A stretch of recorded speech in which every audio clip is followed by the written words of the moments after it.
Find out that this is what you want to do. Okay, recording? I'm going to record here too. Why not? Okay, guys, the following podcast comes with a story. So I've been looking forward to for forever to sit down with Meir Kay. I sat down with him once before, but every time I talk to Meir, the conversations are mind-blowing, and you will see this one is no exception. Of course, my staff was not here the day that Meir came, and I said, no problem, I got this. I'll set it all up. I'll set the cameras up. I'll set the audio up. Well, lo and behold, I'm very good at a lot of things, but one of those things that I'm not so great at is setting up cameras and audio. The audio got messed up. The cameras got messed up. We only have one angle.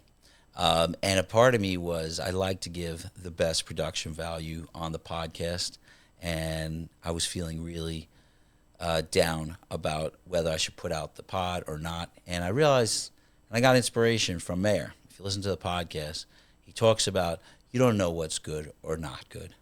It's the same thing. So when you have something beautiful that you think is beautiful, put it out there. The world will love it, and I love it. So I do need a little apologize. It is not the perfect production value, but the conversation makes up for all of it. I love you all. Hope you enjoy it.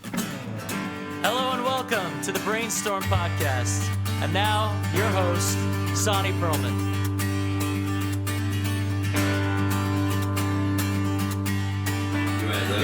We're alive. We are Joe Rogan. Yeah, that's talking right. about Joe Rogan. Dude, I'm Meir. I'm so happy you're here, dude. I'm happy to be here. Very, very exciting. This is so cool. What an experience. You got the whole setup, the cameras, the studio. It's really cool. Yeah.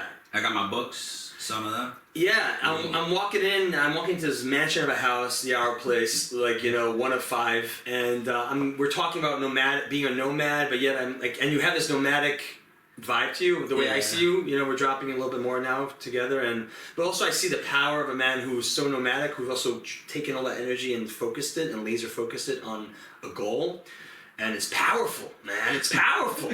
You're a powerful dude, running this incredible organization, helping thousands of people. It is amazing. Yeah. It is amazing. I will say this, because we're talking about Joe Rogan. We were I'm talking very, about very Joe excited. Rogan. Yeah. And we're going to talk about all the stuff. But I do want to say this. The reason I turned the pod on, because it explains exactly what you're saying about what's happening here with our village and all that, is that Joe Rogan in podcasting, you asked me, is Joe Rogan like my god in podcasting? Yeah. And I don't know, because I don't love all his content and all that stuff, but Joe Rogan is to podcasting how I want to be in my life, which means if I had $100 million and I had a podcast, what would I do with it?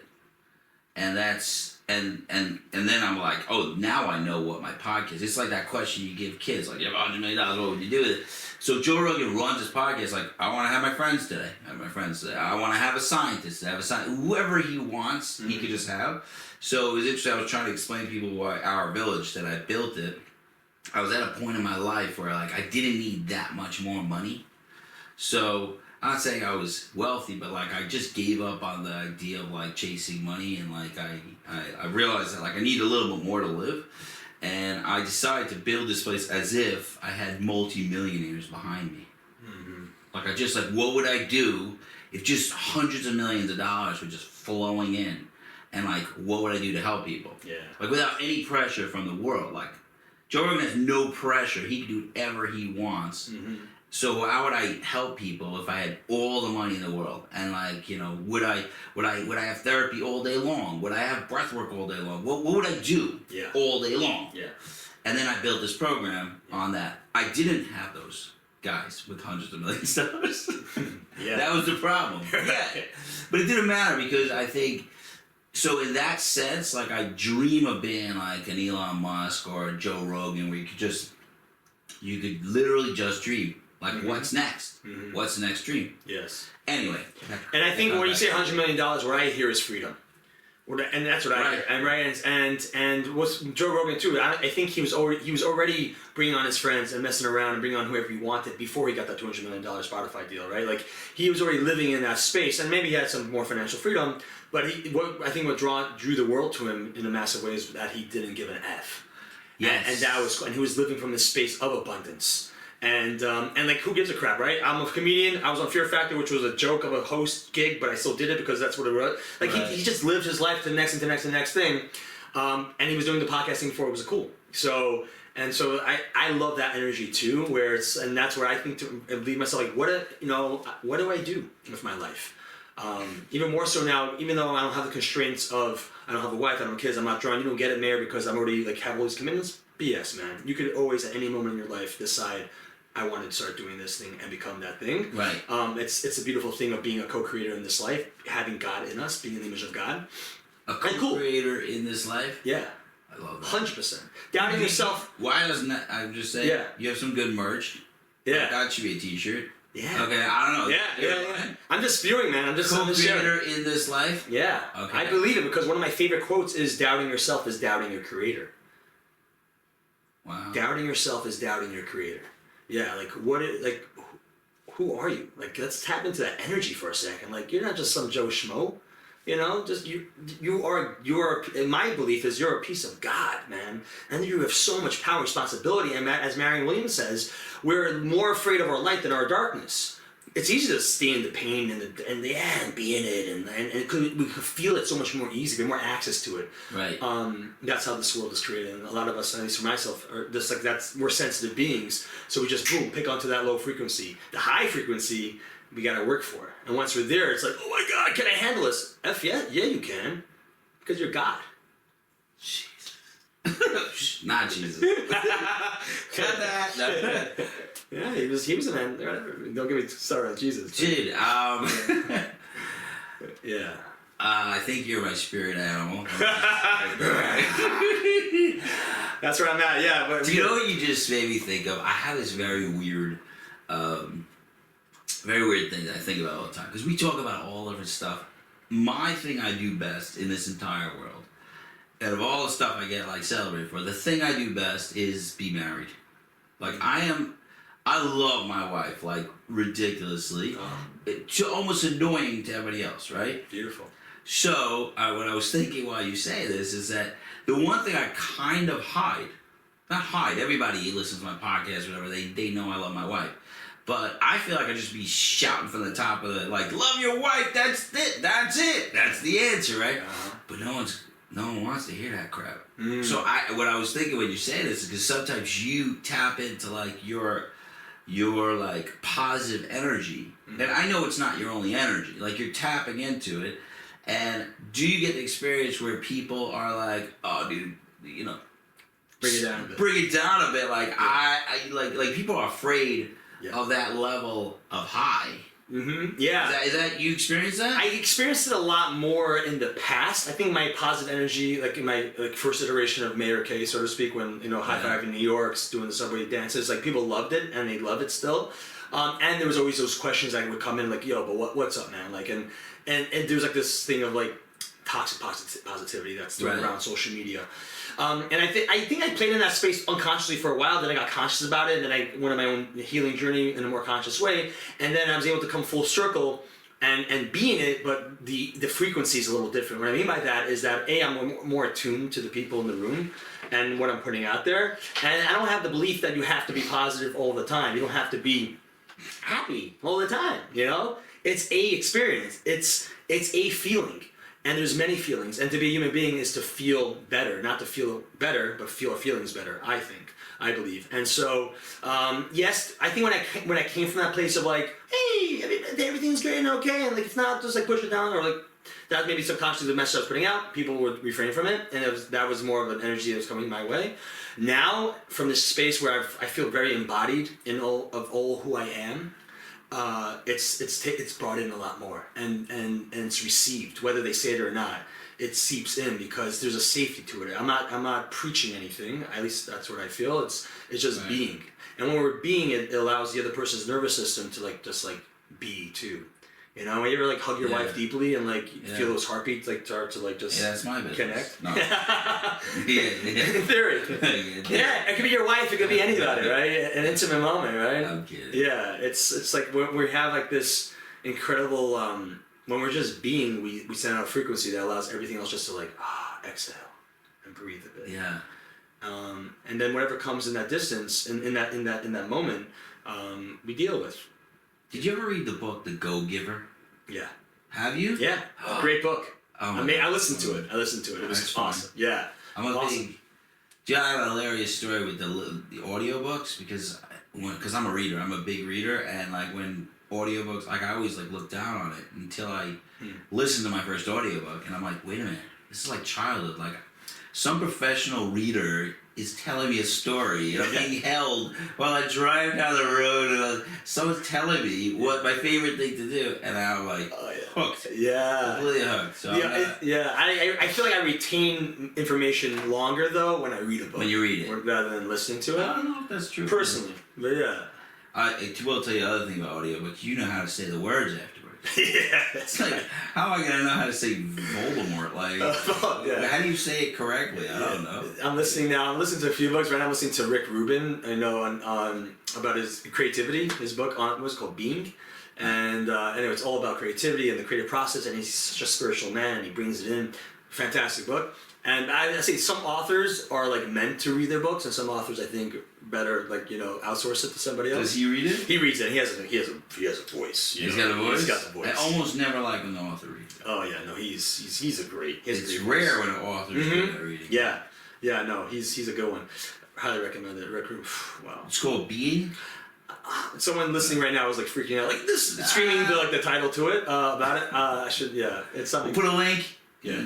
I don't know how to do that. No, you don't do the show notes. No, come on, bro. I just don't know. What do you think I'm on this podcast for? You gotta throw all my links in there. No, we get links. We have all the links. Oh. Every link. I don't do it. You don't realize I got like a whole crew You got a here. guy. Just today is nobody here. That's what I'm saying. You got this nomadic vibe, but yet also you're so dropped in. It's cool. It's Usually people come in, there's like two other people here, like they're helping out, and everybody's like, what? That's what I feel like. You do everything yourself. You do it, yeah. No, you're doing it. Well, you're smart. You're outsourcing it. But like, I feel like there's always the troublemaker in school, the person that like needed to go ahead and travel the world. There's an energy that these guys have, these gals have, that usually are misunderstood when they're younger. Like, wild, you got to do this. But I think those are the trendsetters. Those are the leaders. Because you have all this energy. You don't know how it's contained. The system can't contain it, so it's deemed bad, good, right, wrong, whatever. But then they come back around, they find themselves, they build their own curriculum because, there's not much safety in a world that's super black and white. And then they come back, and then everybody in that world starts to point to them, oh, that's how you do it. That's how you do it. But you got to break out of it to come back in. So it's a deep energy for those who are like the deemed troublemakers, I feel. But you want to know my biggest trigger? Mm-hmm. First of all, I have this other line that I like to put out in the world. Trigger is my trigger word. It does have a big trigger. I'm triggered. Stop saying you're triggered, all right? Enough. The world is a trigger, dude. Yeah. Relax. Do you have a word that you feel more connected to that takes the for space? trigger? Yeah. Life. I was saying like. I'm lifing right now. I'm lifing, dude. I can't believe that person just said a nasty thing to me. Yeah, right. I'm triggered. Right. It's like literally every 10 minutes I'm triggered by something. It's one of those onomatopoeias where the word triggers you more by saying trigger, you know what I mean? Trigger, I'm like, ah! Yeah. Why are you saying? Yeah. It's true, it's violent. No, one of my things that really have a hard time with, I think we might have discussed it last time we were on the pod actually, maybe, was believing that somebody made it is very hard for me to deal with. Especially because everybody I know, that everybody in the world is like, wow, he's got it all. Like, he's figured it out. And I know them a little bit sometimes. Yeah. And they don't have it figured out. Mm-hmm. And I know people look at me sometimes like that, and I know they're wrong. And my wife knows they're wrong. And, like, the people who know me know they're wrong. And what we're trying to do with that is take the humanity out of people. Like, it bothers me that, yeah, you may have an answer to something. Mm-hmm. You may have a piece of something, but to say this is the way, and like if you have this way, you'll be enlightened. I guess the word enlightenment bothers me. Mm-hmm. Like, wait a minute, enlightenment? Yeah. was it, the greatest line about enlightenment is if you're enlightened, go spend a week with your family. Ram Dass said that. It's Ram Dass. So I'm saying, but there's we could capture pieces of awesome and fix parts of ourselves, but I don't know. What do you think about all that? That's... Yeah. It's like a race to perfectionism, I think, or like a need of I think it comes from a wound of enoughness. And am I doing okay in this world? Am I all right? Am I okay? We're waiting, we're still wanting to be parented. We want to be. It's such a big, wide world of so much craziness that we want to feel held and safe. And so it's how do I, and I've had that in myself for a while, and sometimes, and it's really sneaky too, because I could be in the world, let's say, of social media, and then start comparing myself to the person who's made it in social media. Then I can switch to spirituality, quote unquote, in the world of self-development. And then I don't really care about social media, but oh, that person. So it's very insidious, and it could hide itself even in the most spiritual realms, religious realms. You could catch it in anything. Anything can become, a comparison, addiction, a judgment. So breathe. That's where I love the breath, and yeah, it comes from a place, I think, of a childhood need of wanting to be seen, heard, and safe. And ultimately, it's the only thing that who can give it to us is ourselves. It's not going to be the job. It's not going to be the partner. It's not going to be even the most fulfilling thing you do in your life, because it's so complex. And once I get okay with the ever-changing rhythm of life, the ever-changing rhythm of my emotions, the ever-changing rhythm of people that come in and out of my life, it's forever evolving. All we're trying to do in life is just to hold it. But even our children grow up, our emotions change. Everything's changing and evolving, right. And it's a beautiful thing. And I think in some ways, we do I do a big disservice for myself when I try to compare or try to get somewhere, and say that will be it. It's never going to be. It's not going to be it. Right. It'll be part of a journey, a stepping stone for me to get a new perspective on life. And why I love mountain climbing so much is because it just gives me a new perspective. Besides the whole journey, there's so many different analogies around mountain climbing. But you legit climb mountains. I've seen videos. Mountains. Yeah. Tall mountains. I love going for high altitude mountains. There's so much there, man. But just to wrap it up, I'm in agreement with you in the sense that once we start casting ourselves, it's a way of pulling ourselves out of doing what we want to be doing, because or it's this unhealthy drive, and then we get there and we realize it's not the thing that's going to fulfill us up because we're so deep. Right. So it's finding a beautiful balance in just understanding life is getting okay with understanding that I feel what is a childlike need, and holding that child and say, hey, you're okay. Even if you accomplish $1 million, even if you accomplish this, you create this retreat, even if whatever you do, you're still okay. You don't have to do anything to be okay, and to give yourself a safety. Wow. Okay, well that's a beautiful segue, because I last time I spoke to you, which was a tiny little podcast, audio, and right now, thank God, we've grown 10 times, and it's awesome, a lot of fun.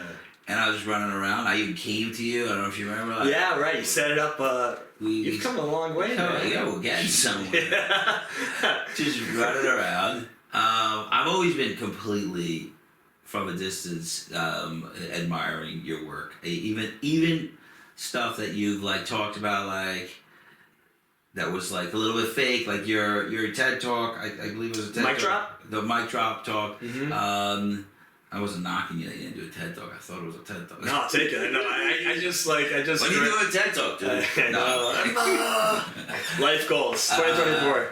No, but even your honesty, your bravery, that you've evolved in so many different ways. I love it. I know you haven't completed your journey. You're just journeying through the world. But when we were I'll say but. Nice. And, yeah. Good.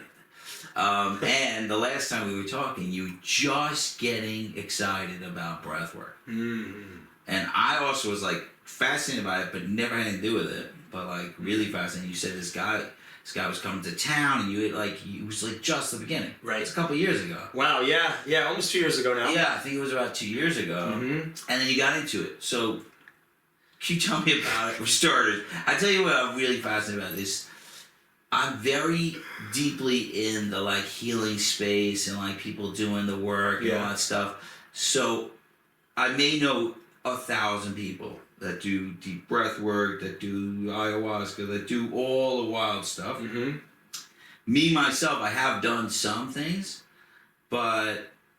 it's almost like people, because I could talk the language, people think I know what I'm talking about. Like with breath work, I could like talk it. Yeah. I don't know anything about breath work. Mm-hmm. So yeah, I'm very excited to have you in. There's a couple things I want to talk to you about, but the breath work is fascinating to me. Yeah. I don't know if you're willing to like just experiment on me for a second, writing this podcast if you're up for it, to show me what the heck is going on. I did like a tiny session of breathwork once. I could tell you I'm a tiny bit terrified to do breathwork. I will say that myself. Why? Because I just don't like to be so vulnerable in a group, even though I've done it with like other ceremonies. Yeah, that makes sense. That's okay. But every time I feel really self-conscious and like it doesn't work with me so well. Although I think it does work with me, but I'm scared. Right. How about I say it that way? Yeah. And you're getting into it, and now you're like so deeply into it. I know people that are going to your breathwork things that are absolutely loving it. Could you tell me what the heck? Like as if I know nothing, which is close to true. What the heck is breathwork? Why are you excited about it? What's going on? Is 2-minute elevator pitch? You can go a lot longer than 2 minutes. But I'm saying like I really am beyond curious. People are getting major healing from this, and I don't know what the heck it is. Talk to me. How's that? I love it. I thank you for segueing into the breathwork. I'm passionate about it in a very deep way. I think breath is prayer. It's the deepest form of prayer, and what I feel like what prayer does in the true sense of it, and it's such a gift that I feel like many just blow through it. We just read through it, or we like 3 times a day, and we just don't tap. Like what? It's such a beautiful gift to be able to just pause and really reflect and connect to the truth within us and back to the God within us, aka neshama neshima, breath is soul. And these are words now that are being thrown around, and like prayer, we run through it. But when we actually really take a moment to drop into our inner truth, there's less of a need to chase that enoughness, or like tell me the answer, or like how do I do it? Okay, I'll do this, and then all this anxiety starts to build up by trying to do the thing that is meant to calm us down. So breath is prayer. When we do it in a group, breath is a minion. Breath is praying with a community, and it's even more. I feel like in some ways even more powerful because you tap into all the other energies in the space. So what does it mean, breath? So when I mean breath, I literally right. So like exactly when I told my grandma all the time. I told my Bubby I was going to get trained in breathwork. She lost. She thought she heard everything from me. Bubby, I'm going to travel India. Okay, God. Oh, I'm not going to get married right away. Oh God, like I'm going to go now and spend money and breathe and learn how to breathe. She found it to be very, very funny. But the answer is yes, because it's one of those things that are right in our backyard and we don't even recognize the power within it. And in this particular, what I'm hosting and what people are hearing about is a deep ceremonial. The way I approach it is ceremony breath, and it's a deep inhale, deep exhale with music, with prompts, and we're building an energy. Whether it's one-on-one or with a couple or with a group, it's really building a sacred, safe space where through our breath, yes, like you mentioned ayahuasca. Ayahuasca is a tool, it's a beautiful gift that is able to, break through our defenses and to welcome us into our truth. It's not telling us anything. It's not some sort of other entity. There's a certain, people say, a consciousness that's coming in, right? It's a consciousness that's coming in, that's coming with our consciousness for sure. But it's what I find it to be is that it's just allowing us to move all the crap between us and our knowing, our godlike soul, to remind us of who we truly are. Right. And Dick Schwartz explained to Dick Schwartz from parts theories. IFS. Yeah. So he said it beautifully, and I wonder if it's similar with breath work. You're going to continue. He said that it allows us to take down the protectors. Yeah. And safely. Yeah. Exactly. So is it similar with so with the breath too. And what I love about the breath is that we don't have to take anything. It's all generated from within. It's all within, and that lesson of I have all the answers within me, I'm okay, and that I can hold myself in this too, like, because you may be moving through a lot of energy, and when I say energy, emotions, energy, emotion, is that you could also, you get so empowered through the breath work, I felt, and that's a deep lesson I walk away with. And so the defenses come down, you're able to break through those defenses, or move, let's say the defenses, it's like a dam, the river is, blocked, we're made of 70% of water. And so when that water doesn't have movement, which is a natural flow of things, then we start getting stuck, and the dams start to break, and we start building, self-doubt, or we have limiting beliefs that could be the walls, or we have like lies that we took on to protect ourselves or from other people, voices, and so that that builds another wall. And as we breathe, we smash through those walls, or we maybe chip away at these defenses, and when we chip away and we release some of that energy, there's space for something new to come in, or something new to be revealed. Oh, I am enough. Oh, I am deserving of love. Oh, I can do that thing. What am I grateful for? And then once these are things that we may have talked about in talk therapy, cognitive therapy, and we understand it, but once we feel it in our body, the somatic way, which I'm all about, even though it's like, oh, nothing new has been shared, it's a whole new experience. And like the body, the nervous system is able to like, whoa, shake it out. People are like literally having like exorcisms, or bawling out or laughing uncontrollably, is because there's all this stuck energy that's been around for so long that's now able to be released. And you don't have to always stay in that, like, necessarily all that heaviness, because once you start doing breath work or having any type of practice, then what happens is once you get lighter and lighter, the load is being lifted, then there's all this new expansion, all this new space. When you go back into the journey, or once you take a pause to like really listen, now it's clearer, and like, oh wait, now that I have all this energy, all this space, what do I want to create in this world? Who do I want to be? How do I want to show up? How do I want to love? And so so people may have the fear, like, what do you mean? So is breath work always so intense? Or I'm always going to cry? No. Initially, when I started breathwork, there was a lot to release, and this was even after doing a lot of talk therapy and other types of retreats. But it was my first time really engaging with somatic work. But now, when I do breathwork, there may be a tear or two depending on what I'm going through, and maybe a tear of gratitude as well. But there's also a big, not necessarily is it from the outward looking at anything happening, but within my own consciousness and my own being, there's all this new creativity, all these new ideas, all these new ways of experiencing life that are being produced, and also how does that work? You know what? Before I ask scientifically.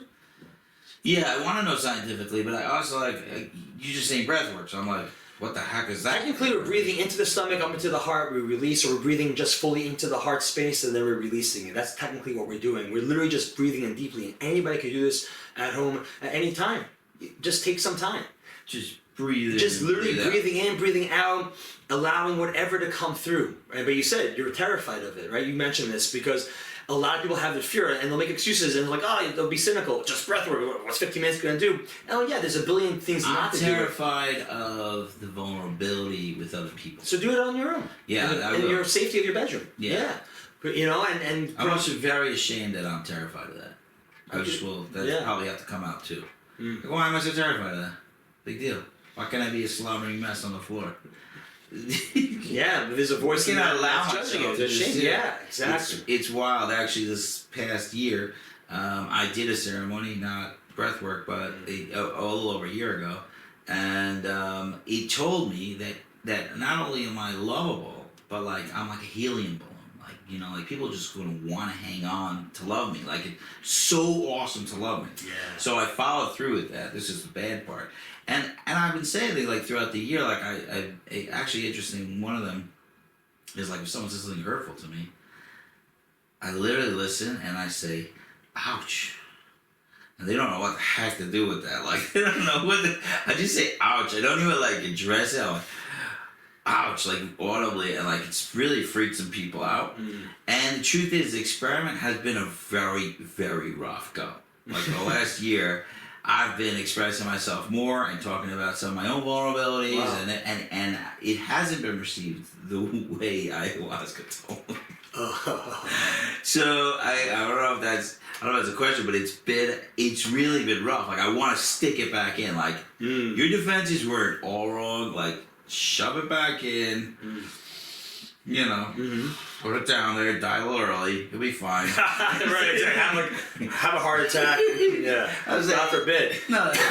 So it's been very interesting. You need a tissue or something? No, I'm good. I would say this is I don't know exactly what you're referring to, but you mentioned ayahuasca, and like ayahuascas are really incredible, deep experiences. And and that what I see even after breathwork, which can be some people who've done ayahuasca have said like, Meir, in your breathwork, it feels like I was on an ayahuasca journey. Right. Greatest compliment, cool. Well, doesn't it release DMT? Yeah. And what I want to get to though is And what I normally sometimes joke about afterwards, like, don't call your ex. You know what I mean? Don't do it. Don't like sell your business or whatever. Like, breathe. Take a moment to integrate, which is so important. Right. And what I found after ayahuasca or after breath work or after any type of like really deep work, I have all these new ideas, all these new like to-do lists to be able to like live more in alignment. And I've also found that it's so important to take some time to integrate it and to also check in. If it's, let's say, a conversation to have with somebody, like you were mentioning, are they ready to have that conversation? Are they the container for me to be able to feel safe? Are they going to receive it in the right way in which I wish? Do I have the right tools to be able to communicate it in the right way? So yes, there may be some very clear downloads to be able to live in more alignment or share your truth. And I think it's also important to also recognize that not necessarily is everybody ready to have that. Right. And then when you do that, you self-traumatize or you don't feel like you're good enough or it doesn't work. Right. And so I always, when I go about doing it, I'm willing to have a couple of these conversations having now. I always check in with the person before and, hey, are you willing? I want to talk about this. I'm not like, hey, by the way, like, no, I'm very intentional. I want to talk about something very sensitive between us. Are you in the right headspace? Can I come over? Do you want to do this over the phone? Like, what will make you feel safe as well? So let's co-create this space. Oh, and, okay. and if they're not ready to do it, then I'm just saying, ouch, right to their face. Yeah. That's how it's going on. Yeah. I know. I hear you. I know because because we don't want to dump also onto other people too. Right. It's not fair for them. It's not fair for us. It feels not fair to both of them. Yes. I'm going over my last year and a half. And we practice, man. Like and the biggest thing on this journey of self-discovery is compassion. Right. And I know a lot of people, especially in recovery, have that loud critic. It's always that critic that keeps us, in these cycles. Yeah. And so the biggest thing that we need to walk away with and get to, practice is being gentle with ourselves. As a mentor of mine said, change the bat for a feather. Change the bat for a feather. Instead of beating ourselves up with a bat. Oh, change the bat for a feather. I literally thought you were talking about a bat that flies. And I'm like, I'm trying to think of the similarities. This does this. The feather floats. Yeah, the bat's like frantic. I don't know. Sucking your blood, your life force. Change the bat for a feather. Yeah, instead of beating yourself up with a baseball bat, change it with a feather. Be more gentle. And can you be more gentle? This is good for only people who are not very ticklish. Just saying. Okay, fine. I love how your mind works. Yeah, I just heard a joke that the sadist. This is no time for joking. We're talking about serious stuff. This is the best time to joke. You're kidding me. There's a sadist and a masochist. And the masochist says, "Hurt me," and the sadist says, "No." That's brilliant. This is the joke. I don't know what the okay. I know where it came from. Sunny after dark. It came into my head. I was thinking about the bat and this. Okay. Okay. So what does it mean? Okay. I don't know if you're up to, but could you tell me to breathe like you said so the breath that we're doing obviously it'll take a long time in the workshops. I mean, when we say breath work, also just keep in mind that we're talking about flavors of ice cream. You know what I mean? Or there's so many different There's so many different flavors. There's so many different styles and different moods that you may be into. Have chocolate or vanilla or strawberry, right? So same thing with breath work. Breath work is do you want to 5 minutes, an hour? Do you want to calm your nervous system? Do you want to get energized? There's so many different ways to go about it. I think breath work right now. It all happens with different types of breathing. Yeah, there's breath retention, holding your breath. There's different patterns: breathing in, holding, releasing, breathing faster, breathing slower. Where in your body are you breathing into? So it's fascinating how much there is. There's fire breath, which is known more popular in the yoga breath. What does that mean, fire breath? It's such a cool name. Yeah, breathing quicker through the nostrils, and you start generating a lot of heat, a lot of energy. There's also holotropic breathwork, which is I would say that's the most popular one. It's a very famous, more famous breathwork that's used a lot now. I would say mine falls under holotropic or rebirthing breath. Holos trepin means, which holotropic comes from the word holos trepin, which means moving towards wholeness.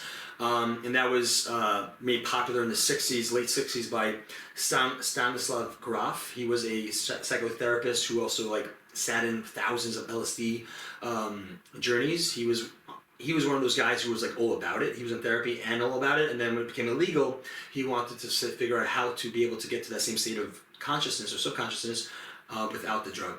Right. And so he found this breath pattern. But also, you know, Rabbi Nachman talks about breath, and like further back in our time, and further back in our own history, breath has been used just like meditation. Where Aaron Kaplan brought it back into the forefront of meditation, right? It's deemed to be just for the East. It's not kosher. Actually, not really.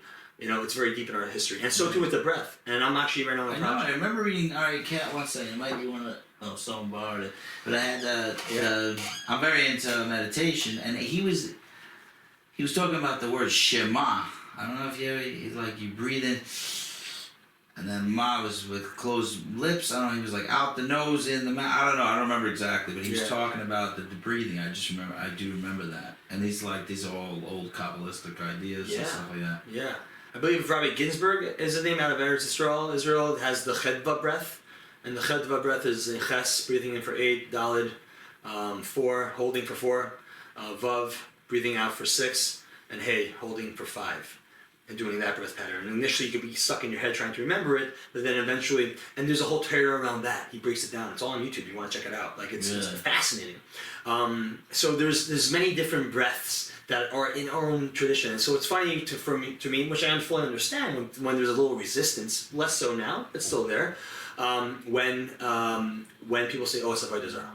How is breathwork? Yeah, there's a fear. I heard that with a lot of other things. Yeah, and there still is that, right? There still is that fear that anything that we do not know, especially in any insular community that hasn't been used for so long, people are like, oh, Avodah Zarah, and too quick for that. But that's also starting to be broken down. I bring it up just for that fact, because even to a few listeners out there, there's nothing, right? Anything can be turned into an Avodah Zarah. Even the most holiest of things that are, anything that we worship or we give our power over to. There's nothing, we're just breathing. Right. All right? And so we can get technical about, like, what kind of music are we playing? We respect certain people's, tendencies around that. Is there a touch? Well, it depends. There's always a communication around touch, whether it's there or not. Always respecting boundaries. It's all very specific, very intentionalized as to how we're going about it. So let me ask you a question. So, okay, if it always seems to be positive, like the bad gets taken away and the good bad or comes good. in. I would never use that words. The bad words. Bad or good, yeah. Well, what's bad or good? What's good? What's bad? I should use those words. No. Yeah. Bad boy. Yeah. Okay, fine. Because everything has everything in it. Right. Anger is such a powerful energy. It's so important when it's not utilized in the right way. When the energy is constricted and considered to be bad and held in, very bad or unhealthy, or it could be, or take that energy, that power, that passion, and you can release it in a certain way, and it's used as an engine for an unstoppable train. Right. I think it's unfortunate when we start labeling things. Labels are meant for for clothing. Blah blah blah. Labels for label. Labels for label. Ooh, we're gonna talk about your kids show. Okay. I like it. Before we go to the kids show, no. Okay, as a practitioner of healing, I don't know what to call myself anymore. I'm kind of dropping all my titles. I don't know what else to call it. But I'm just slowly shit. I'm sorry. That's Look where at that. Look at that. At this point. But there's a lot of things coming into the world. Like, one of them is shoot, I'm forgetting the name of the medication everybody's doing with IV now. Ketamine. Right? And I've seen with ketamine and some of the other psychedelics, whatever. I don't know if I'll call ketamine psychedelic, whatever. Different discussion. I've seen sending people who are not, who are very, very clogged. I don't even know which ones it is, but I've seen certain people that it opened them up too much, and then there's a collapse. I mean, devastating collapse. And I work in the addiction world, so sometimes you'll see a devastating collapse and an actual relapse and like going back straight back into their addiction. It's like they were not ready to be ripped open. And I've been a big believer forever that like our defenses are our best friends. It's like there's no good and bad. Like they're both good and they're not good at there's neither good nor bad. It was a conflict mind though. You know that line? No, I don't know that one. But it's also like that reminds me of that old like Chinese song, or it gives it to like the Chinese proverb story that like it's maybe is this good or bad? Like I'll briefly just go through it quickly because here we are. there's an old Chinese farmer has a son, and he like goes ahead and like there's only one horse, and they go out to get more horses, and as he gets more horses come along, the neighbor comes in and is like, oh, your son helped get more horses. That's a good thing. He's like, maybe. And the horse tries to break in one of the new stallions, and he falls off and breaks his leg.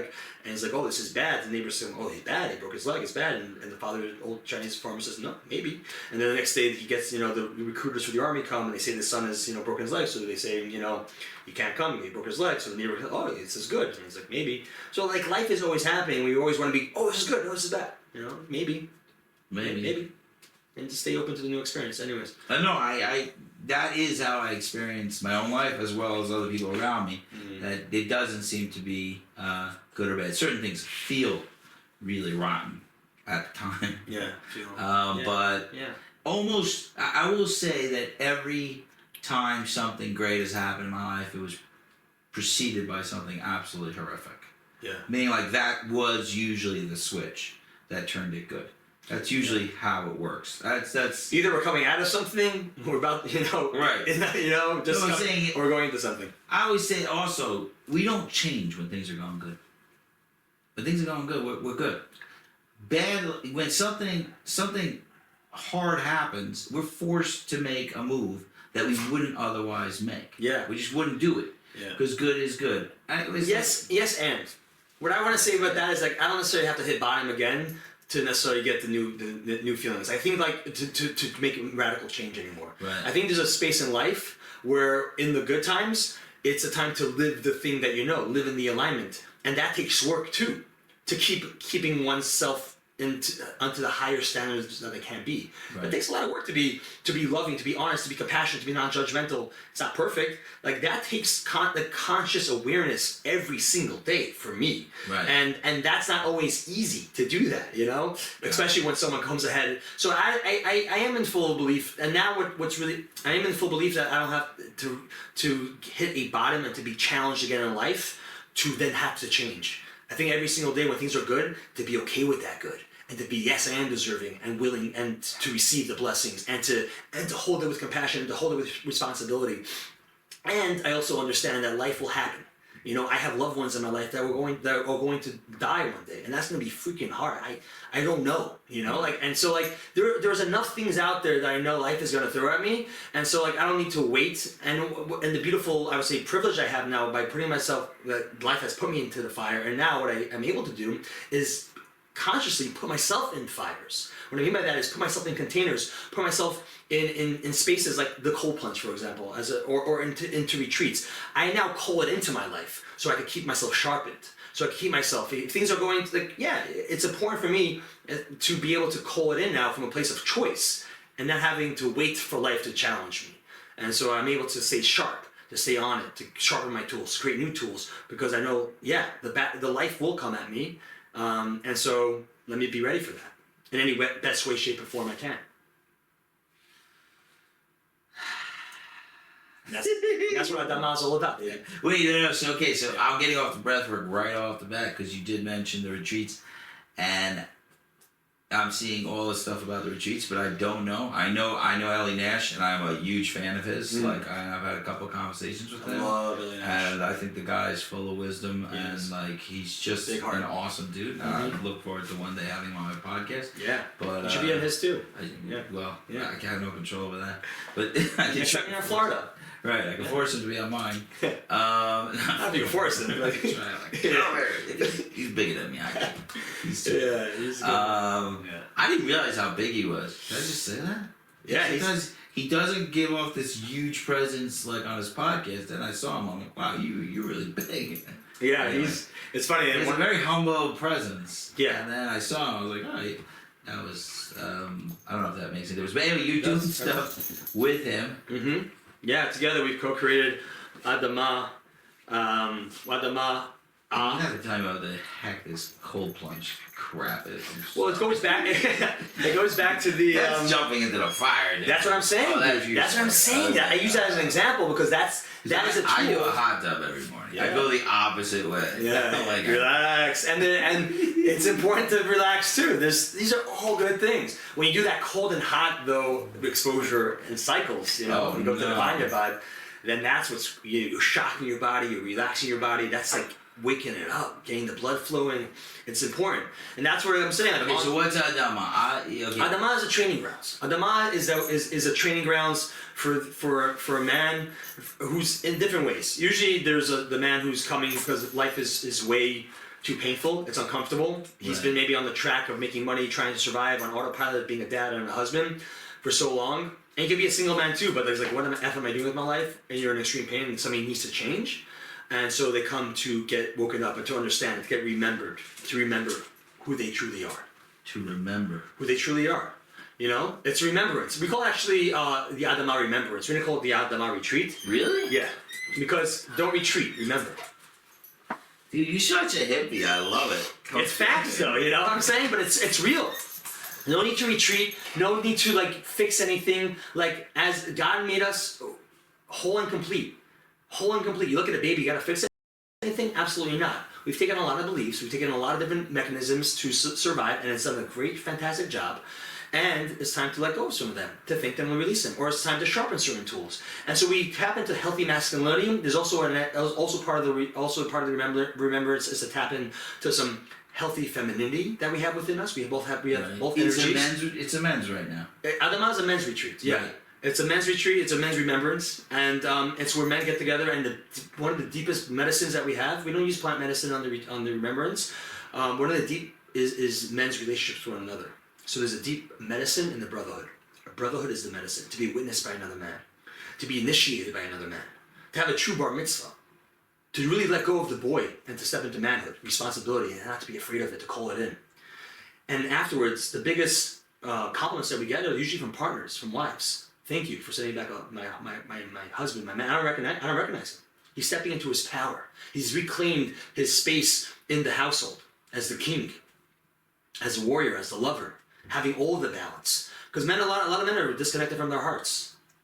And so that's what's going on in there. We're reconnecting men to their hearts, to the power, which is just there in their body.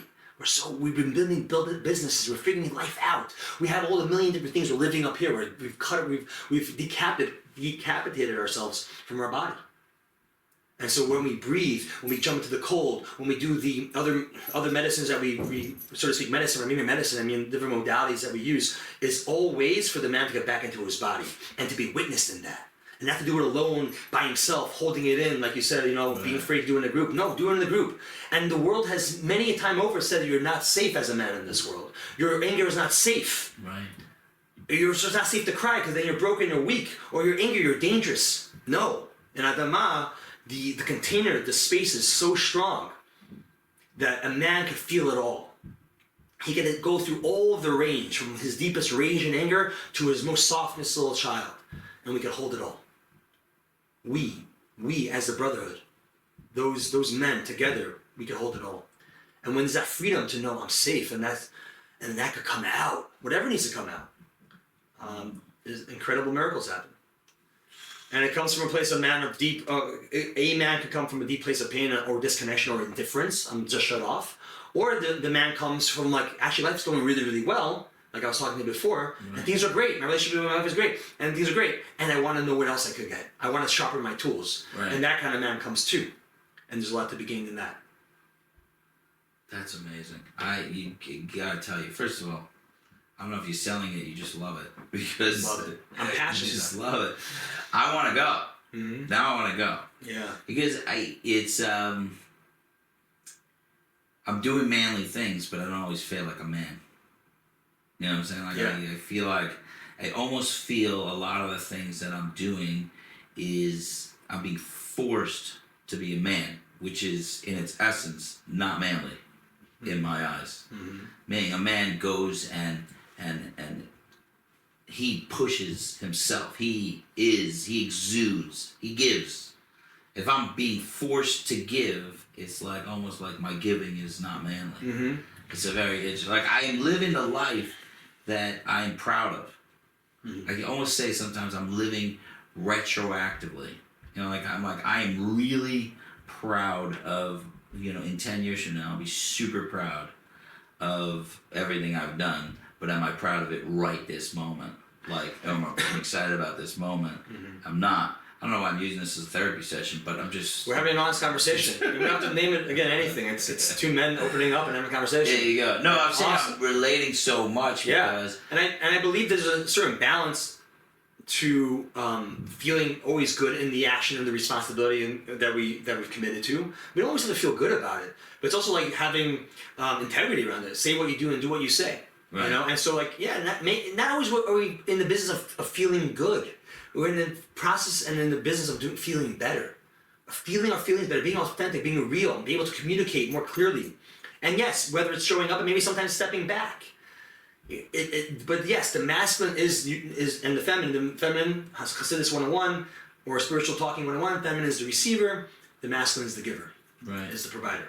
And there can be and within the context of man and wife there is that, and also within ourselves there's also when to give and when to receive, for the man to receive, and the more we get familiar with the language, we get familiar with the feelings within ourselves and what's happening right now, we get better at life. Right. And so that's okay. So for you to feel whatever you're feeling right now, I want to acknowledge you in that, and you're a man who does create a lot in this world, and a man who gives a lot in this world, and there's also, we talked about a little bit behind the scenes around like maybe some burnout, or there's some like, right. questions around that.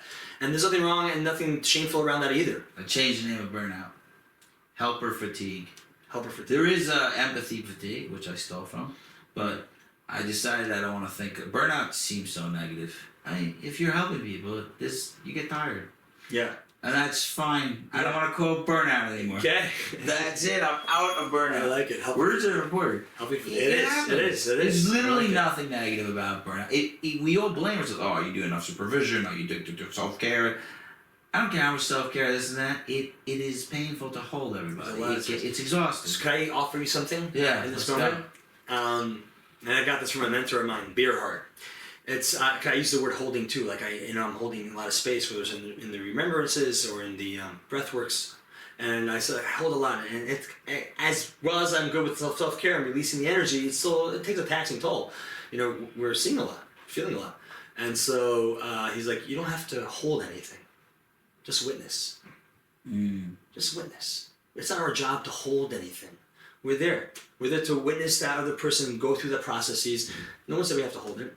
And I don't know, for me that was, you made a little sound to it, but I felt a relaxation that took place. I'm like, oh, you're right. And that's the initiation part too, right? With men meeting men, like the bar mitzvah, the idea was for many different things that we've lost, but it's for the boy to be witnessed by all the elders, to teach a Torah, and to the community, and to be seen as a man. Not just to rattle something off, but no, learn, work, and now give that over, teach, become the teacher for those who have taught you. And now it's so important for a man to be said yes from an elder, and that's a whole other pandemic that we're having in our communities, not just our own, but where people have this fear of death, this fear of becoming old. Oh my God! It's like, no, embrace that. Just like a boy needs to become a man has to become old, become an elder. We need the wisdom. We need to know. We need that pat on the back, or the elder to say, yes, I see you. Well done. Or you could do this better. Let me show you. Let me share a story with you, a lesson with you. But if we're all avoiding these roles, then we're just little boys. And the world needs men. And the world needs elders. And as men, as fathers, we need our children to be children. And to be better at that too. So it's a process, this beautiful, beautiful, man, the way God has created this process. And so when we fight it or try to hold on for too long, I just want to be in this a little bit longer because it felt so good, or I didn't get this thing, so now, that's what we get when we get. So let me ask you a question. I gotta say, so let me ask you. I gotta not say so as let me ask you a question. We just ask the question. I gotta apologize for the question. Here's the question. We talk about potency or being a word with the masculine is potent. We're direct. It's direct. We just boom. Boom. But yes, all good. You could just go into this as a way to self-heal and to grow in your own life, and you've chosen to not only do that, but take on the role of someone who's spreading it. Why? Do you see me, man? Do you feel me right now? Because I'm fired up, man. Why? Why? Let's take someone that you could just take. Why you decide to also spread this? Why? What's driving it? it's the most truest I believe from just my life and listening to my body getting better, listening to my intuition, my body, which I can say my soul, my heart. As I get quiet, and I've gotten quiet, and I listen, and I ask that question too, like why? For me, it's the most truest offering I can do in this world for my life. It's the most in line. It just feels so in line. I understand that not necessarily everybody gets called to this, but when I get honest with myself, I am called to it. And why? That's what I believe my soul, aka my mission and connecting to God. I'm a foot soldier. Like, cool.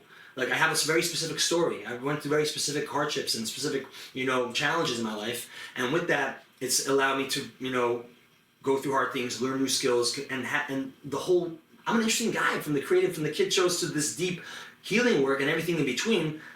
And like, this is my offering. This is my life. And like, what else can I give other than all of myself? And I'm able to do that in these offerings. Like, when I say offerings, I mean in these projects.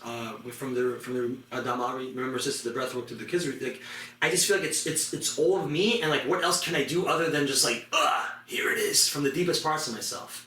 And when I do that, when I live from a place of truth, what I feel is my truth. It's also the biggest gift, because then it just gives me fulfillment and life, and I feel like I'm living my purpose. Why? That's how God created me, and I'm not fighting it anymore. I'm not trying to do something else. I'm not trying to say, I maybe feel maybe this will give me more like money, like, or security. And no, let that all go. Like, the biggest gift I'm receiving by giving is this feeling of a knowing that I'm living my purpose. It's wild. You're saying it like it makes total sense, and yet I don't know if it makes sense. No, but yeah, it feels. And the truth is, I relate very strongly. That's what I'm doing. And I think the why, sorry to cut you off, I think the why thing is cognitive. It is cognitive. It's like, why? Doesn't have to make sense. I'm here, man. I'm here. Right. I'm literally feeling my body energized. Like, I feel a tingling sensation. I feel my heart beating. Like, I'm here. I'm just so present. And this is where I want to live more. And the mind it's part of it, but it's a tool. It's not going to control me. No. Or sometimes it does, and that's why, oh, wait, back here. It has to work in side by side. So I don't care about the why. It's interesting because I think the why, as I'm listening to you answer, I'm realizing my question is more for the universe. I want to go too. Maybe it is. Let's go. No, this is the question I ask myself all the time. Meaning, most people in the world, even if they get goodness, it doesn't immediately translate to, how do I give this out? How do I share? My cup runneth overeth, and however that lisping line goes. Yes. So I want to share it with I have it. Mm-hmm. Some people have it. Yeah. I don't know why. Right. What I'm saying is, like, you're saying it, and I'm listening. I'm like, oh yeah, I feel that. But how do some people? Yeah, and that's okay. Like, and there's in a beautiful Mashiach world, when it's all synchronicity, we all have different passions. Some people love to farm. I really don't love to farm. I love the earth. I connect with the earth in many different ways. But there's someone who's passionate about farming, and that's his medicine. That's his gift to the community. And we're all just like embrace what we love, and we all support each other in what we love. Then that is an energy that works well, and we all thrive. But in a world of fear and scarcity, then we have to hold it close to our chest. We gatekeep. We have different things, and then that's where the disconnection starts to happen. But when we don't fear one another, when we don't have competitiveness, but rather it's not competition, but it's inspiration. Then like this element of like money, so to speak, or these exchanges are so like that could all fall to the wayside because we're all in true reciprocity. And so there were the Kohanim, there were the Levim, and there was those who worked and fed the Levim because they didn't have jobs, but they were doing our behalf of spiritual work. Like, great, we all that's a beautiful world that I believe we can live in today as we release the fears and the constrictions within ourselves. So not everybody who's listening has to be like, what's wrong with me? I'm doing all this healing work, but yet I don't feel called to become a facilitator. Cool, no pressure. Living truth in your own way and getting more clear on that and being just a more present person, whether it's your wife, your family, your kids, you're in your own work, that gives other people permission, like that ripple effect happens, like do that. You'll live more honestly, truthfully, and who knows where that honest will lead you to.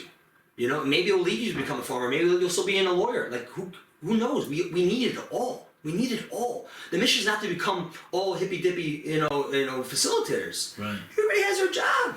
Just get it. What it is for me is, like, being that I've experienced it in my way. I really deeply want to share that with people hey, you could do this. You could feel this way too. You could tap into your power and truth in ways that you have perhaps never have felt yet before, and then go and do whatever you want with that. Right. With that.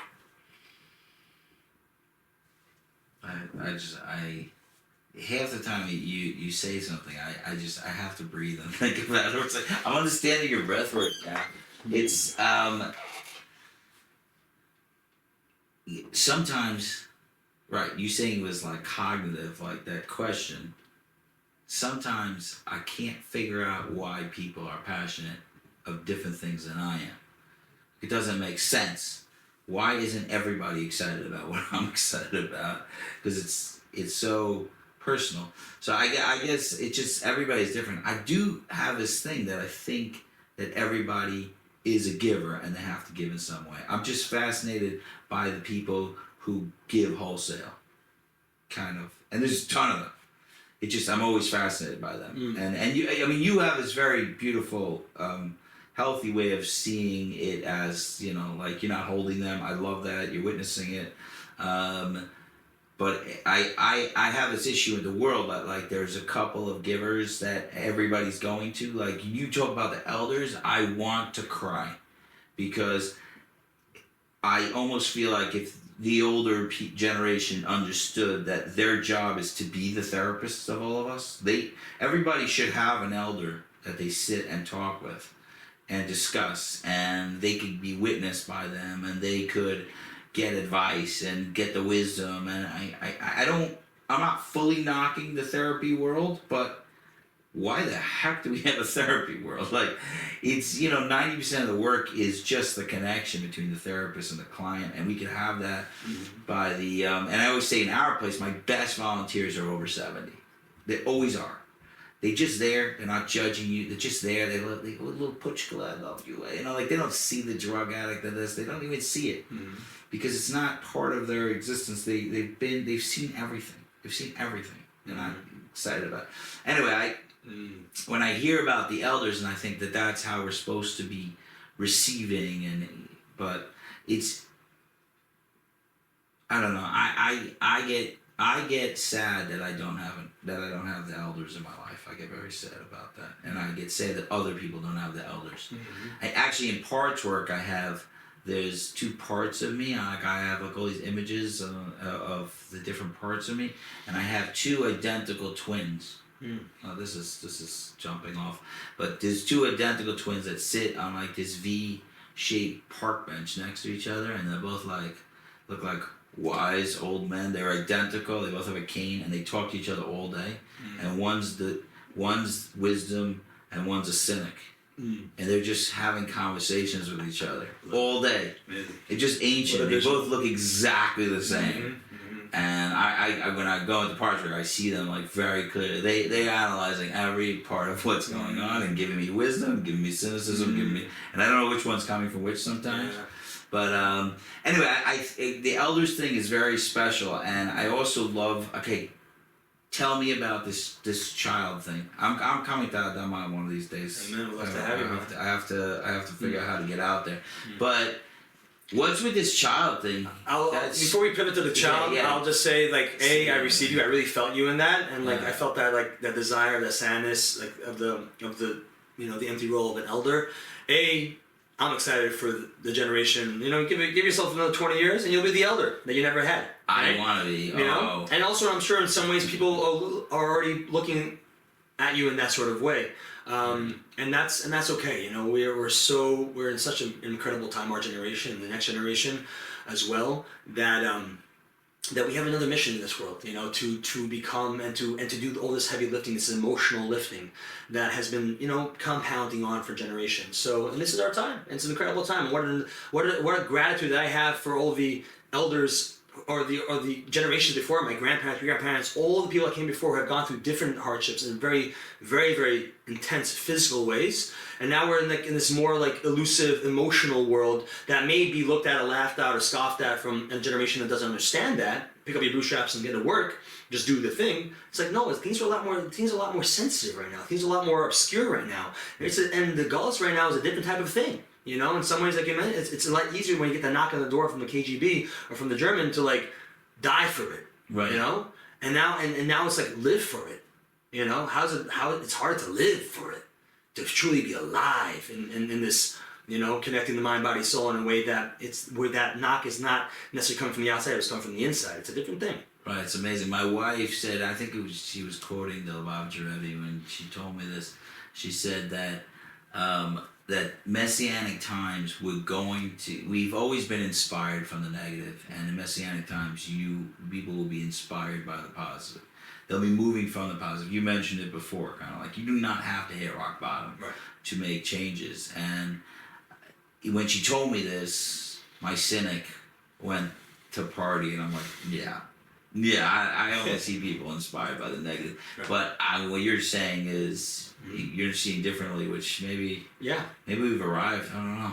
Well, it's a constant level of arriving. What's a beautiful thing, like the way the way I see it is, I can go back to when's arriving, right? It's an always continuous process, and we get to have these conversations. We get to bring in the challenges so we elevate, and then we're able to just like share it with the next generation, and they live in a world that's elevated, and they'll have their own, who knows, heightened levels of standards and thriving and goals that we could never have dreamed of, you know, where it's not necessarily like choosing between what kind of avoidance of numbing, maybe it's not a decision to decide of like, you know, releasing a numbing mechanism, you know, there we go, we got that. Bam! Yeah, nailed it, man. Yeah, these are my challenges. That was a tough one, dude. That was numbing mechanism. Thank you for like mnemonic. It's really a hard word. Say that 3 times fast. It's coming. I'm not gonna give up. Yeah, and maybe there'll be a heightened level of you know, challenges in the future, and hopefully, you know, that's what we're working towards. Right. I thought actually you were heading in a different direction when you were trying to get out the numbing mechanism line. You reminded me of like when I'm writing something. Yeah. And like I don't know how to spell a word, and so I just have to eventually just change exactly what I'm saying. I just have to say something else. Yeah. Because it's not coming out. It's not meant to come out. I don't have another word. I'm just gonna say a different thing. Yeah. Oof, all right. I know you had it. You jumped into the fire. You went for it. You went for it again. That was awesome. Kids. Let's just pivot. Let's pivot to the kids thing. Wait, before the kids thing, right. I have a hot tub, a blow-up hot tub, which has changed my life radically for the last year and a half. I paid $250 for it. I'm in it almost every single morning, and to me, it's like I'm lying there. I can meditate in there. I can do all that. Cold plunge. Before we go further, I've heard Joe Rogan talk about it, but what does cold plunge do? It's so uncomfortable for me. I've done it, and I'm like, you said the word. Okay, explain that. You said the word uncomfortable. That's what it is. It's a quick activating tool to keep ourselves sharp, to do the hard thing first, to see how we react when things get light. It's a microcosm for life. So too is like the breath work. It's uncomfortable to do the breath in the beginning, and everything's going to show up to stop you from doing the thing for you to go deeper and to realize certain things about yourself. The breath, the cold plunge, is a feedback loop that's going to give it to you right away. You jump in there, I want to bounce, I don't want to do the thing. So who do you become? Who do you become when things get uncomfortable? What does your mind go? What does your body want to do? It wants to run, it wants to escape, it wants to stay in the hot, yummy hot tub. Right. And so what I find it to do for me is that it allows me to like really see myself not as my mind, as my thinking mind, neither as my body, but as something beyond, to have choice. That I have a choice now, even though this is so uncomfortable, I do not want to be here, and I'm getting the signals, and I'm getting a reactive response. Can I bring my breath into it? Can I take a deeper exhales and inhales, and then over 30 seconds, just a minute, just 60 seconds, you'll see that shift. You start breathing a little deeper, and you may even get a little bit hotter. And I start to recognize and start to send signals to my body that I'm not my mind. I'm not the fear in my mind, the uncomfortability. I'm not the tightness, but I'm actually to bring some life and relaxation and some exhale to my life. And that transfers into my day-to-day life because my body doesn't know the difference between the cold plunge or the uncomfortable conversation I need to have on the phone. And so when that sensation starts to happen again, I'm able to breathe again. I'm able to, like, I've been there before. I know what it's like. And that anxiety gets a little less. And that pain gets a little less. Or maybe it's not less, but I've been here before. I've been in this cave before. It gets a little more familiar. Oh, that's my couch right there. And I start to build tools, which is the breath, to be able to just calm myself when things start to heighten. Oh man, I've been there before. And so the cold plunge is another tool that I use frequently to keep myself sharp, to do the training of uncomfortability, of relaxation, of breath. That's where it's there. Wow. Okay, one more question about Ahdama. Yeah, sure. No, we'll get into the children's thing. Sure.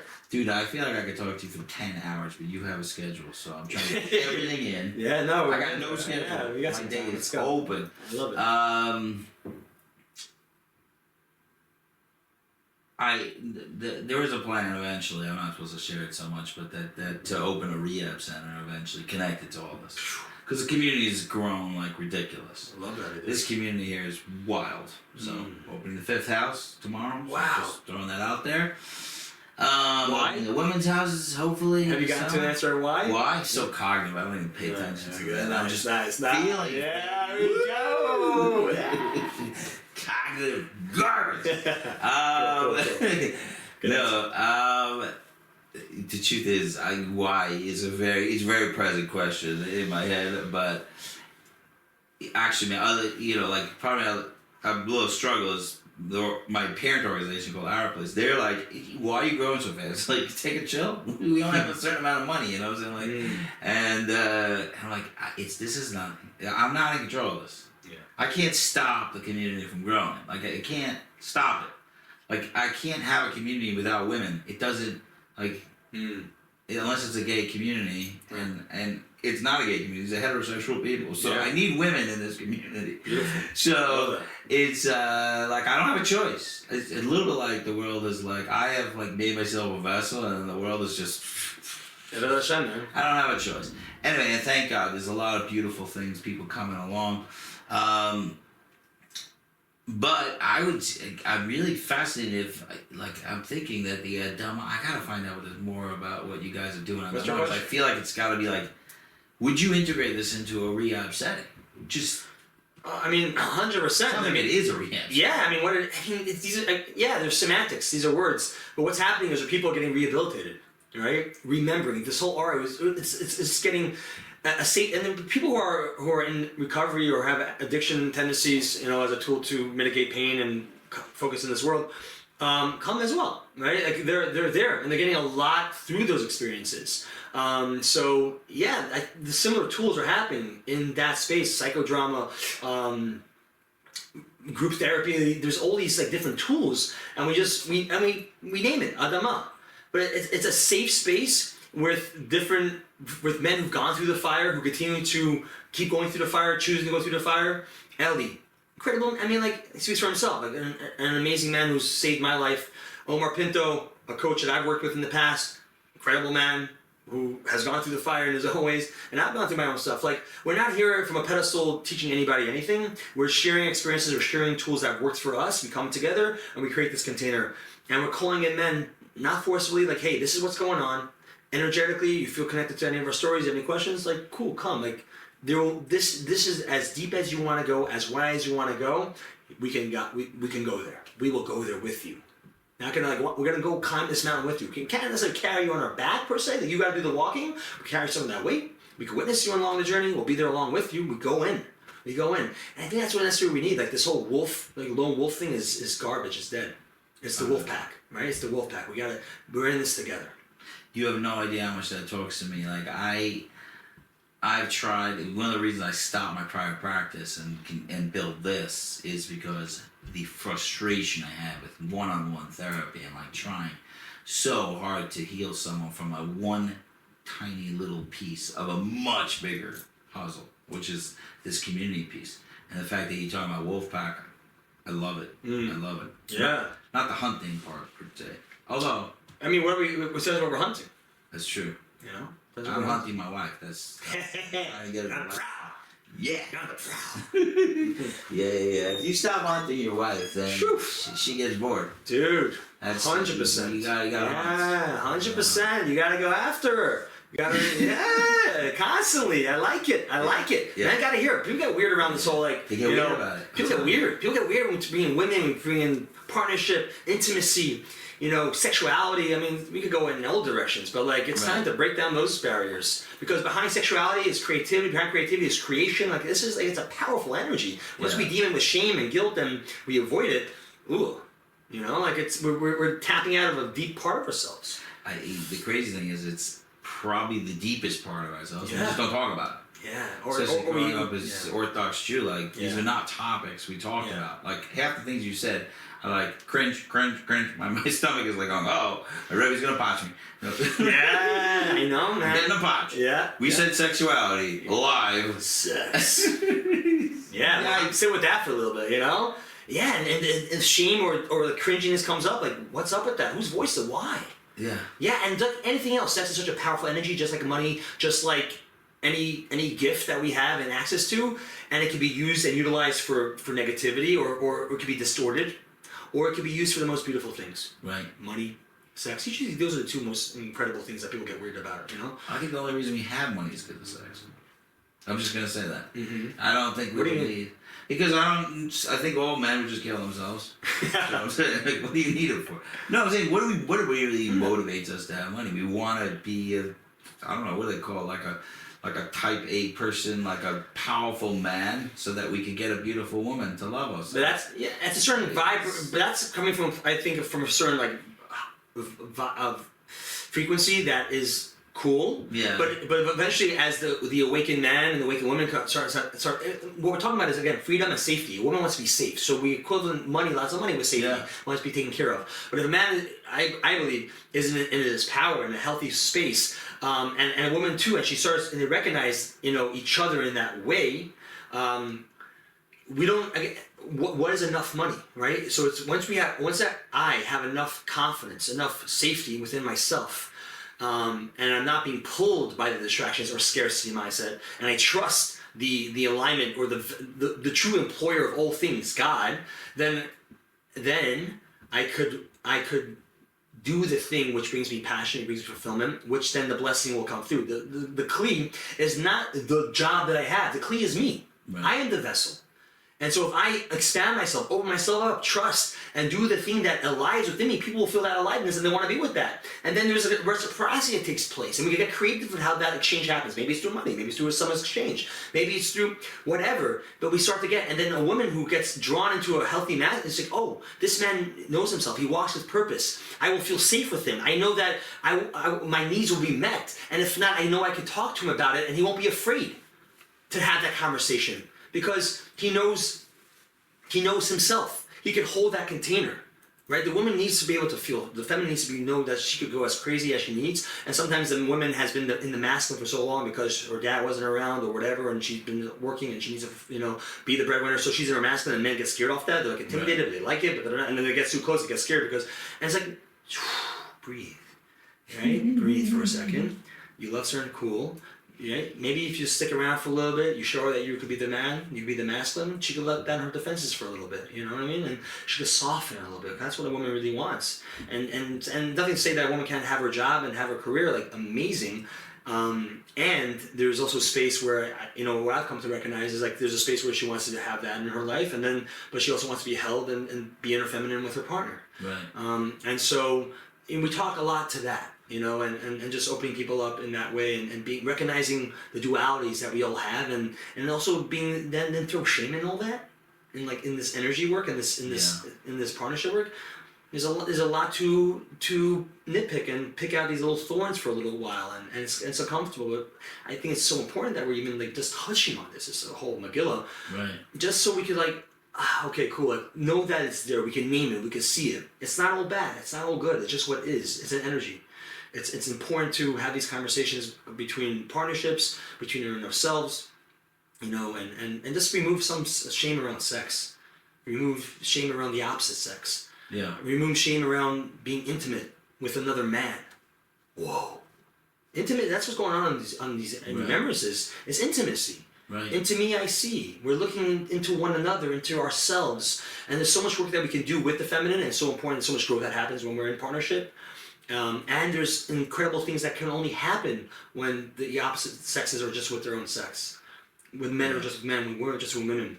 Where there's that safety with that brotherhood or sisterhood. And then we come together and then we like regroup and like, wow, what kind of like, and balance each other out. And we get called into practicing the skills that we went to the dojo for. We come back into the playground. Oh man, okay, great, got better at that and this and that. I always love that about you. Did you ever do martial arts? The katas. Yeah. Remember the katas? They don't do it anymore because now it's Brazilian Jiu-Jitsu. They got rid of them. Mm-hmm. But I used to love the meditative value of like just doing these katas a long time ago when I used to practice. This is very long time ago.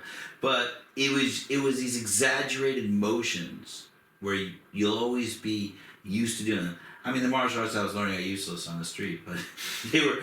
It gave you some. But I loved that you would do these motions over and over till you get to a point where when it happens in real life, it just happens. Right.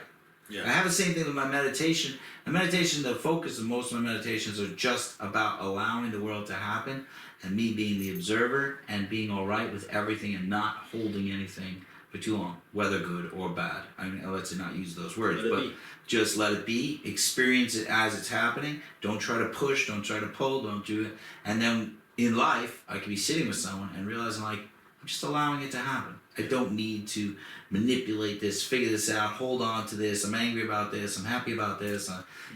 So when you're doing these motions over and over, you could finally get that. Yes. Where the heck are the kids show coming from? That's my question. Let me hear about this kid show. You did 3 episodes already? 3 episodes have been launched, and it's going to be new episodes will be happening every week or every bi-week, depending when you listen to this. And what's going to happen is not just that, there's also music to every episode, so you also listen to the songs on Spotify or wherever music is streamed. Oh, really? So that's really cool too. Yeah. What is the kids show? I didn't watch it. Mak and Friendz. M-A-K and Friends with a Z. Mak and Friendz. Mak, myself. Mak is A-M-K, Meir Kay, just flipped around, for those who are wondering. All right, yeah. And a shout out to my good buddy from Living L'Chaim, Yaakov Linger, to help me come up with that name. All right. Legend, creative genius, love that man. Yeah. I love what he's doing in this world too. That being said, Mak and Friendz is I love film, I love videos, I love performing, and I've been doing that in many different ways through my social media, through the videos in the past 10 years, music videos and such. And for a little bit it's slowed down and I've moved in more into this wellness space, which I'm deeply passionate about, as we talked about. And there's also like this part of me that wants to still be creative in that way. And then just organically what came through was like, it's easier to raise healthy children than to fix broken adults. And like I'm in this work of like, helping remember men, women in their own ways to like, hey, be that child. You're pure, you're whole and complete, you're sacred. How awesome would it be to also like tap into that when children are still children, and to empower them with tools to name their emotions, to help them process their emotions, and to teach them about the world. So I like to say that Mak and Friendz is all about teaching the children about their inner world and the world around them. So from anything around shapes and colors and like animals, outside world, right, to inner world, to like, oh, I'm angry, how do I process that? How do I breathe? Some breathwork's in there too. And so it's like this wholesome, really friendly, speaking to children, but not too kiddie. And we slow it down. It's, I think, 3 to 6 year olds. It reminds me of Mr. Rogers. I just talked about it in my last... Mr. Rogers is an incredible inspiration for me. He is? Yeah. This sounds a lot... Yeah, it's a different energy than Mr. Rogers. It's still me, and it's Meir, and Mr. Rogers was for a certain specific time and from a certain person. Sure. But like that depth, that realness, those real messages coming through, talking to them. He never talked down to anybody. Yeah. I'm saying what you're saying is like, you're talking to them. Yeah, and I'll talk to them about like real things, about like, there's a story in this one episode that I don't know about art, and like, how, it's nothing's perfect, and like, mistakes are just lessons learned, and like just like real, like, and will a 3-year-old understand that? Maybe not, but maybe the 6-year-old will. but it sort of comes through. Like, it just messages that I feel like they are listening to and they get, and there's also a lot of joy in them. There's a lot of, positivity from a wholesome place. Wow. Yeah, so I'm really passionate about it. I'm really excited for it. I'm not gonna ask why, because it's coming. It just is. Everything is coming from that same place, right? It really sounds like you're like really tapping into like the spectrum of life, like the childhood, the bar mitzvah, the adulthood, the wisdom of the bar mitzvah motivations. Yeah, exactly. Yeah, it is. Oh right, you do bar mitzvah. I didn't even say that. You just mentioned bar mitzvah. Oh yeah, the initiation. I still do bar mitzvah motivations, but yeah, I love life. And I want to engage with it, and it's also parts, right? I want to engage with that child within me. I want to be a little goofy and silly and fun and playful in that way. And it really talks to that child when I do this kid show. And I also am stepped into my manhood, my adulthood, and that's where I'm creating these spaces where I want to be with other men who are also seeking or doing on this journey. I also want to be a part of this brotherhood. So I'm creating these circles and talking about these things and being these things because that's where I want to be. And, God willing, I'll be in partnership, and there'll be, I'm sure, couples retreats down the road, like in that sort of way, where I plan to do a breathwork retreat for couples or for singles, but I want to be engaged with all the parts of myself, not hide away from them, not to be ashamed of them, bring them all online. I love this. I gotta tell you, there's a part of me that I feel like I always suppress, and only people close to me know, is that absolute goofy part of me. I love, I just want to be so goofy. It comes out, and eventually people recognize, like, nobody can really ever see me as fully professional because there's always sunny. But I want to be so goofy, and I don't get to do that. It's so wonderful that you get to just that word goofy is such a great word. What a great word. So good. Yeah, and the world's I'm creating that for myself. I created Mak and Friendz so I could do that. Not only, hey, here's a time. I'm seeking it out. I'm an adult now, and as an adult, as a parent, I'm reparenting. I'm giving space for my child. I'm parenting it. Hey, let's go to the park. Do the things, and I send this out to anybody. Create space for that inner child. You love coloring. You love playing music. Do the thing. So I'm creating a world for that inner child to play in. Otherwise, who's going to get permission for it? No one. Right. It's up to me. It's up to you. So do you feel, and you talked about community a lot of this stuff is I was going to say it's not, it sounds like everything you're doing is with other people, but you mentioned before bringing it around since the beginning. We were talking about you being a nomad.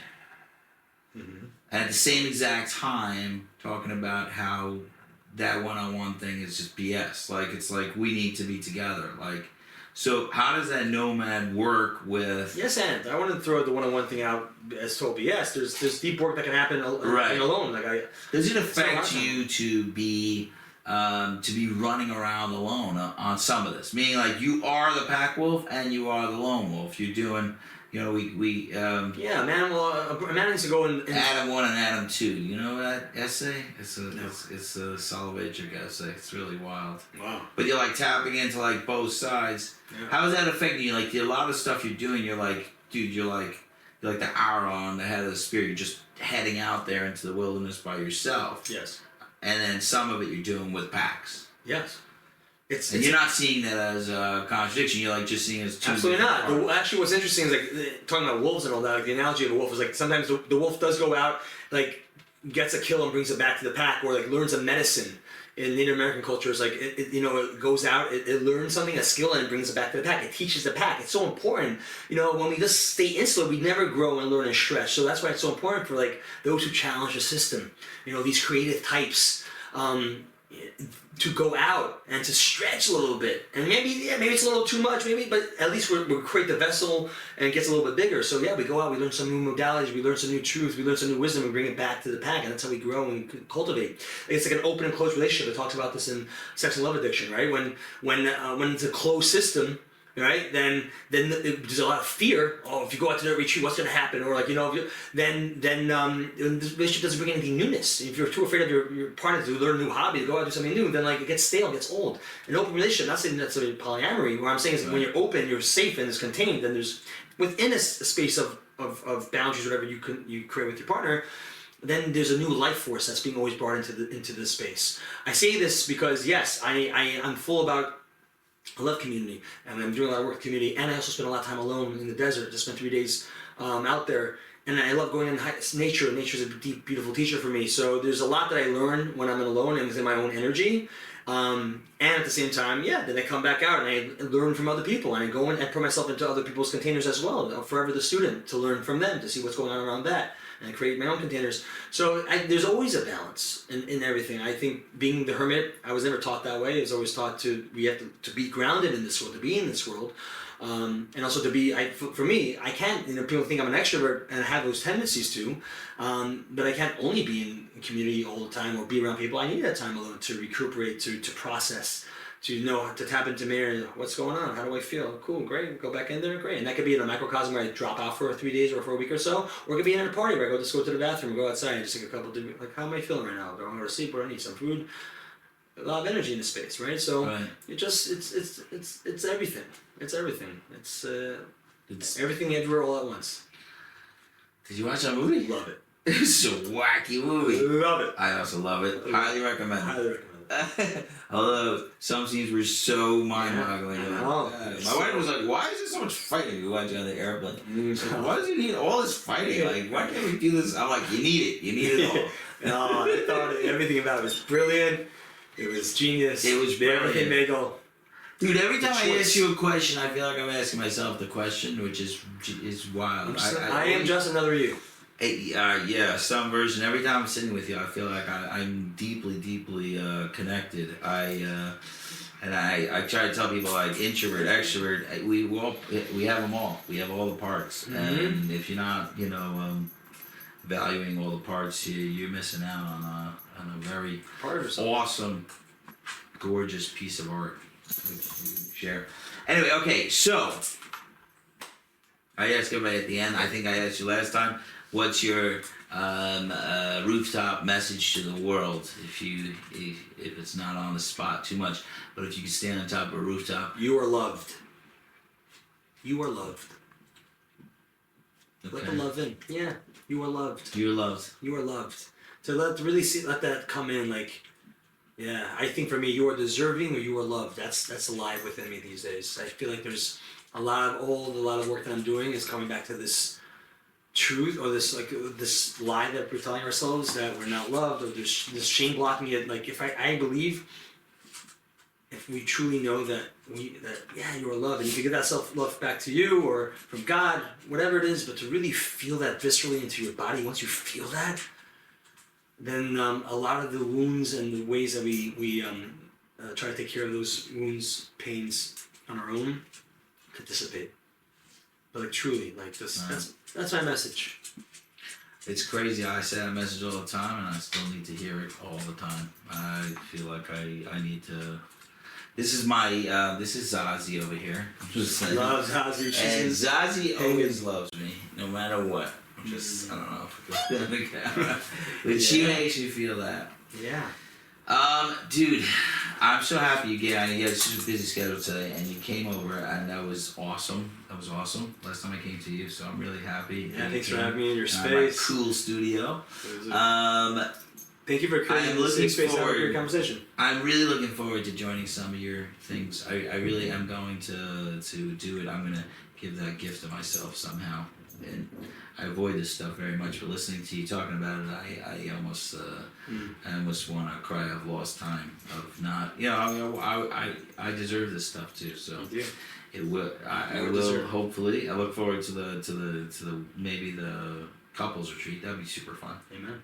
Yeah, it'll be fun. I just want to say you're awesome, and I appreciate you very much. I see you, brother, how you show up and all the work and energy you put into this world, and God bless you. God bless you, and it's inspiring. It's inspiring to see what a man with a vision, with a purpose, can accomplish for so many. So, thank you. Thank you, brother. Thank you for this day that I've been given.